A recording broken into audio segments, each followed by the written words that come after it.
What's going on, everybody? Drive time back at it again. This time shift is messing up my daylight, but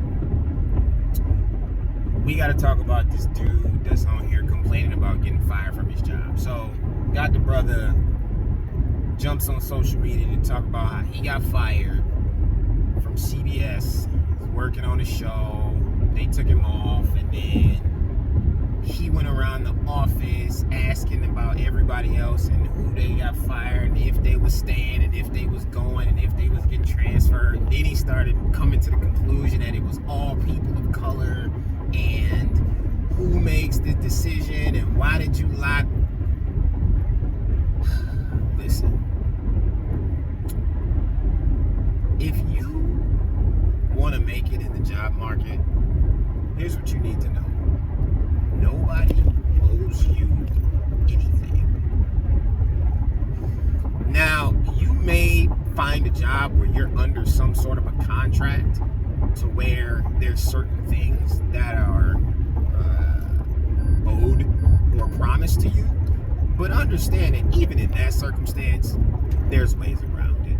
I've seen it happen. I've seen people who think they have ironclad contracts to protect them, and they don't.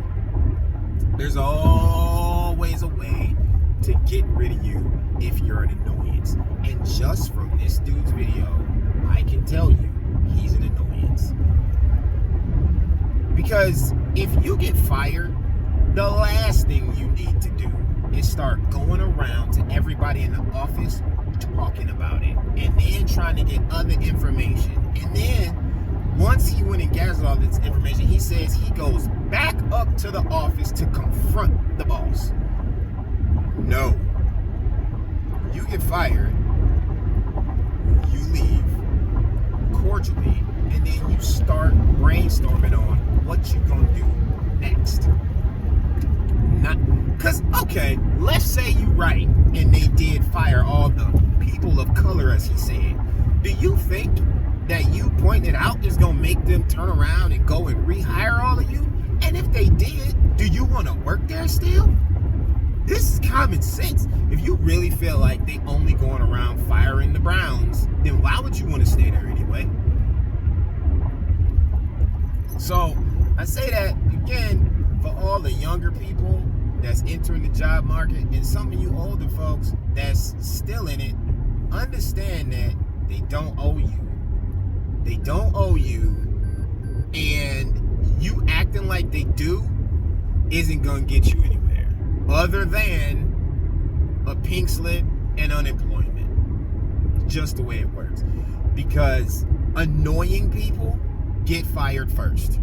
And this was a clear demonstration of an annoying person. If you had a job, no one cares about yo.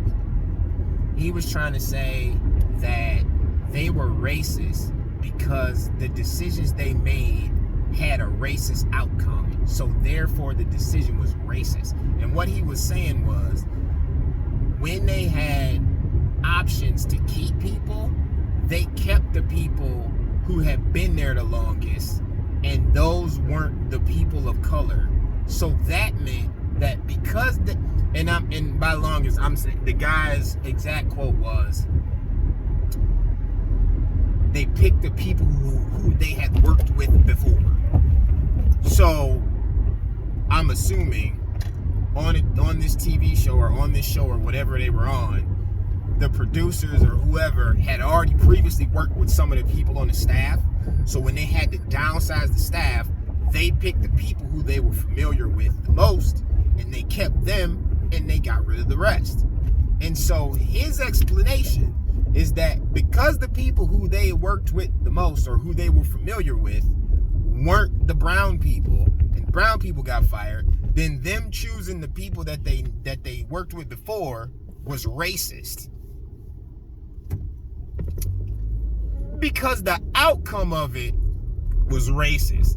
Not because it was circumstantial, not because of seniority, not because of merit, but because the people who got let go were people of color, so that means it was automatically racist. Now, let's just use common sense. You mean to tell me you working on a national net, or maybe not national, working on a network, you don't have contracts to protect against this? Probably not. Because like I said, if they want to get rid of you, they can. But if it was that blatant, you would at least have some leeway to be like, whoa. Y'all just fired 10 brown people and you kept 10 white people. If you get rid of 20 people and half of them are, and all of them are black and all the people you keep are white, you got a strong case. But I'm wagering he don't have that.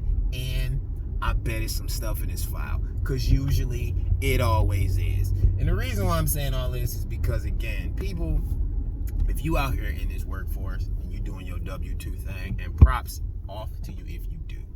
I don't like it. I prefer not. And the one or two like jobs that I have that's not independent contractor type of stuff are with people who I know, love, and trust.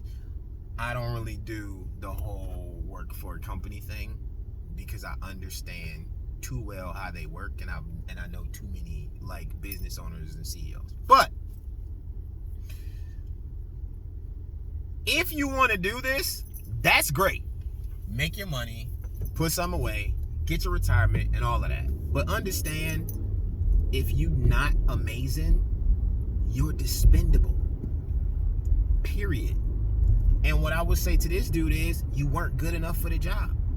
Just that simple. Because if you were, they would have kept you instead of the other people.